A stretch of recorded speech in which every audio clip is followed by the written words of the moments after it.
Em nome do Pai, do Filho e do Espírito Santo. Amém.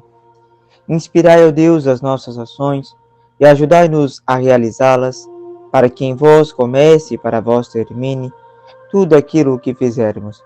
Por Cristo nosso Senhor. Amém. Caríssimos irmãos e irmãs, hoje, terça-feira, dia 1º de agosto, ouviremos o Evangelho de São Mateus, no capítulo 13, dos versículos 36 a 43.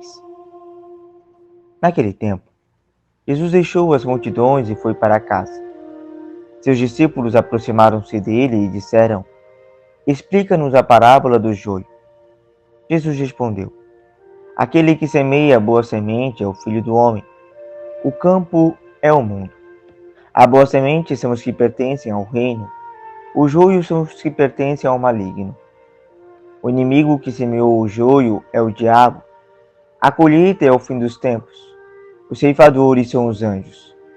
Como o joio é recolhido e queimado ao fogo, assim também acontecerá no fim dos tempos.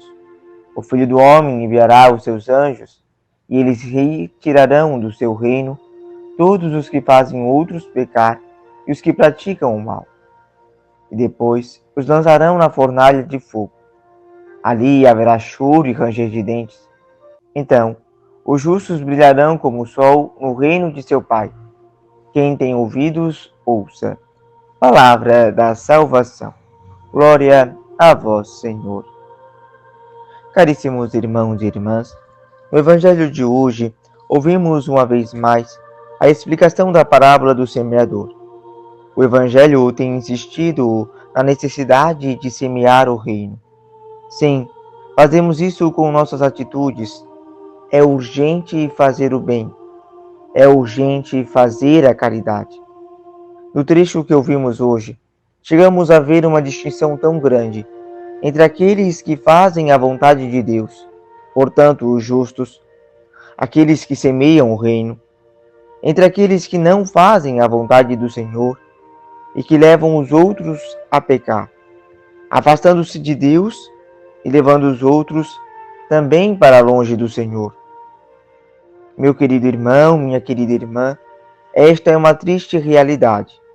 Sim, porque muitos, seduzidos pelas ilusões do tempo presente, se afastam e ainda acabam afastando os outros. Basta olharmos o contra-testemunho.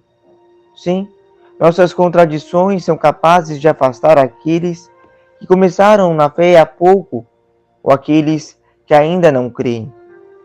Às vezes é uma palavra irada, um sentimento mal colocado, ou até mesmo uma opinião expressa de forma equivocada. Tudo isso já é o suficiente para afastar alguém. É o suficiente para que alguém diga: puxa, Cristo não ensinou a amar, e essa pessoa está tão longe disso. Será que realmente preciso ser cristão? Parece que os cristãos não aprenderam, ou melhor, não vivem o que pregam. Meus irmãos, pecamos e afastamos os outros com os nossos pecados. Precisamos de conversão. É urgente. Que sejamos sábios como Moisés, que na primeira leitura de hoje reconhece que o Senhor é um Deus misericordioso e clemente, fiel e paciente, rico em bondade. Senhor, que sempre está disposto a perdoar toda a nossa culpa, toda a nossa rebeldia e todo o nosso pecado. Sim, que sejamos humildes como Moisés, para pedir ao Senhor que Ele caminhe conosco, embora de fato sejamos um povo de cabeça dura. Ou seja, ao pedir que o Senhor caminhe conosco, estamos pedindo a graça de Deus sobre nós, graça que nos perdoa, que nos converte, que nos ajuda a caminhar em santidade, graça que nos dá consciência que constantemente precisamos rever a nossa consciência e que por vezes precisamos nos penitenciar.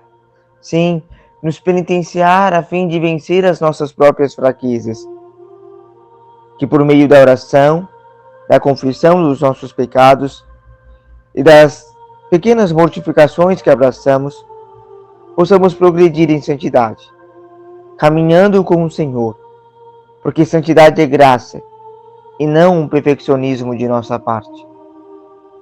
A nossa proteção está no nome do Senhor, que fez o céu e a terra. O Senhor esteja convosco, Ele está no meio de nós. Desça sobre vós a bênção de Deus Todo-Poderoso, Pai e Filho e Espírito Santo. Amém.